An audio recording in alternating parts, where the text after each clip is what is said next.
One of the most fascinating moments in all of Star Wars lore is the moment when Yoda embraces the dark side. In the novel Yoda Dark Rendezvous, on the planet of Bajun, the Jedi Master decides to show Dooku why it would be a terrible idea for him to ever take the dark path. He then opens himself up to the dark side to prove a point, if only for a moment, the results of which terrify Dooku to speechlessness. A dark Yoda gone rotten would be a threat that would dwarf even Sidious. But after this, Yoda was able to come back from the dark side just as easily.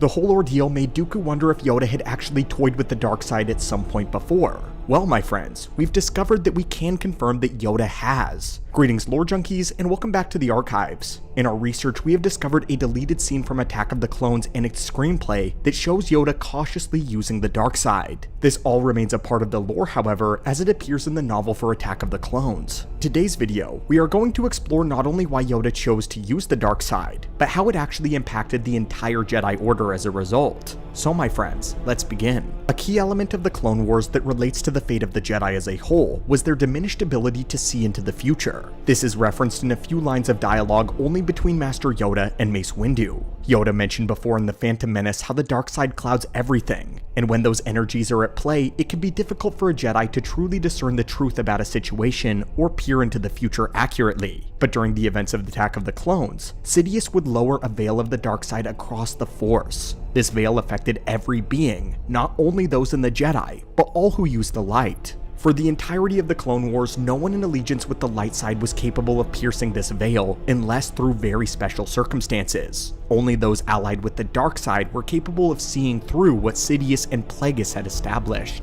This was discovered pretty early on in the war by Yoda and Windu, and there still exists a scene in Attack of the Clones where they discuss the matter. Windu suggests that they inform the Senate of their ability to use the Force and it being diminished. However, Yoda decides against this, stating that their problems would only multiply if their weaknesses were made public. So rather than be honest with their lack of vision, they opted for a cover-up, to pursue a more dangerous route. It wasn't too long before the two masters deduced that only through the dark side could they see the future and could it be determined, and they were getting desperate. With these events heating up, they needed to know if a war with the Separatists was on the horizon, and this is what the Attack of the Clones novel reads. "Masking the future is this disturbance in the Force," Yoda replied. The diminutive Jedi seemed tired. Mace understood well the source of that weariness. The prophecy is coming true. The dark side is growing, and only for those who have turned to the dark side can they sense the possibilities of the future. Only by probing the dark side can we see. Mace spent a moment digesting that remark, for what Yoda referred to was no small thing.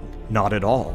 Journeys to the edges of the dark side were not to be taken lightly. Even more dire, the fact that Master Yoda believed that the disturbance that all of the Jedi had sensed in the Force was so entrenched in the dark side, this made it all the more truly foreboding. After conferring with the rest of the council, Yoda goes into seclusion with the intent of opening himself up to the dark side of the Force for maybe the first time ever, all in hopes of getting answers. An anxious Obi-Wan Kenobi would approach. Mace during this time would inquire on Yoda's condition. He asks if the Master has gained any insight into whether or not the war will come about. Windu's response is this: probing the dark side is a dangerous process. He could be in seclusion for days. These two bits of dialogue comprise the cut content from the screenplay which actually made it into the novel, and it confirmed Dooku's suspicion that Yoda had indeed prodded and moved the dark side before. Even, maybe perhaps studied it intently, but whether this is the first time or not is unknown.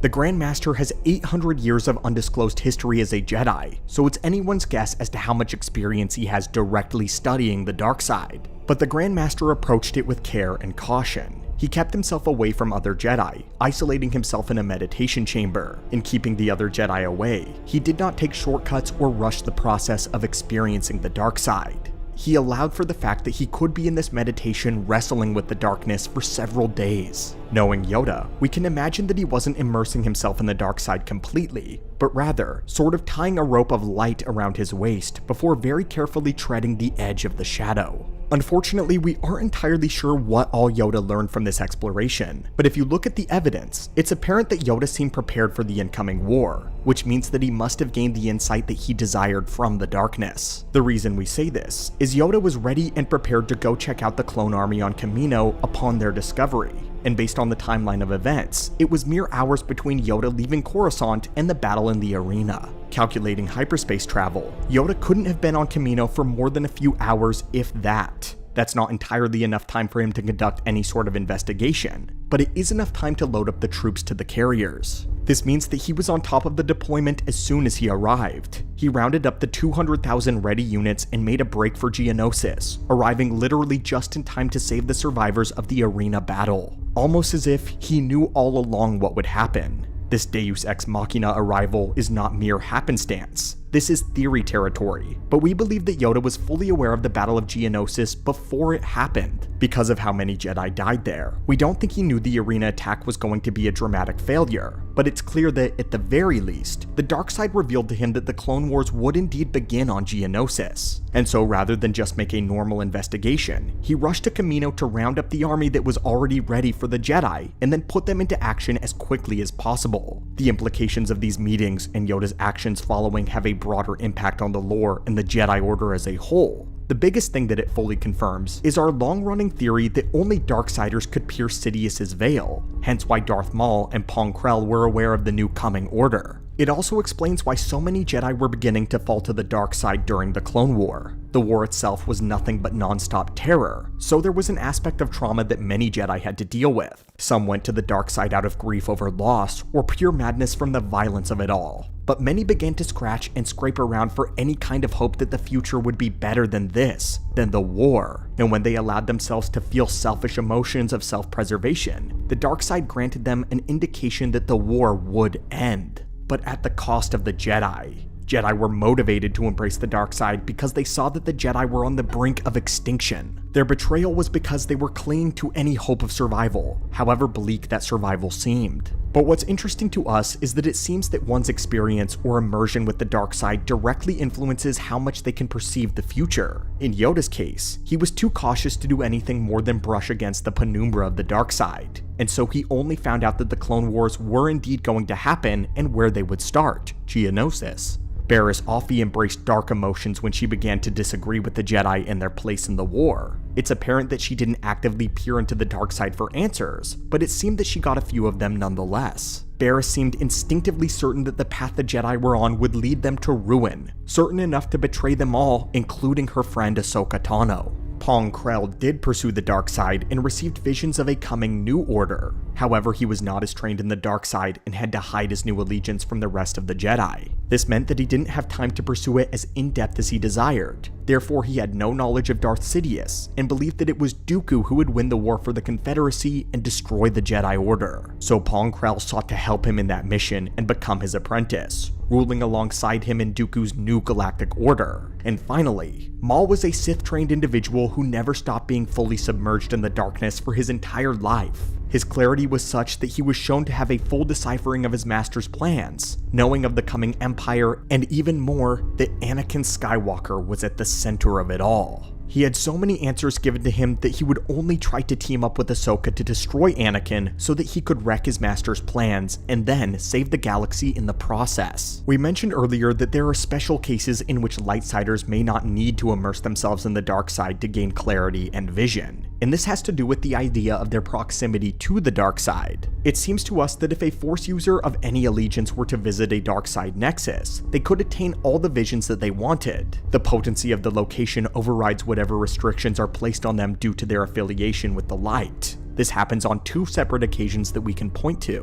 When Yoda visits the dark side cave on Dagobah and sees Order 66, and when Anakin is lured into the lair of the son of Mortis. This grants him a window into the future and the vision of Darth Vader. The whole subject is extremely interesting when we start to peel back the layers. This rule of the dark side is pretty ironclad. Even Mace Windu's overpowered ability of Shatterpoint was blocked out by this veil. This typically allows Windu to sense moments in time that have significant impacts on the future, enabling him to act accordingly. But in the novel for Revenge of the Sith, it describes Windu sensing Shatterpoints and attempting to follow them to their point of origin, but even Shatterpoint gives out before he can perceive the true future. Windu was able to learn that Anakin was a fulcrum with Palpatine on one side of him and Obi-Wan on the other, fates completely intertwined, and yet he could do nothing with that information because his probing revealed nothing to him. However, it doesn't seem that just any Darksider was freely given these answers. The Force has a mysterious and an unknown criteria for individuals before they gain access to the future. For instance, neither Ventress nor any of Dooku's Darkside acolytes were ever given these visions. Not even Quinlan Vos, who not only fell to the dark side and served Dooku, but even visited places of great Darkside power.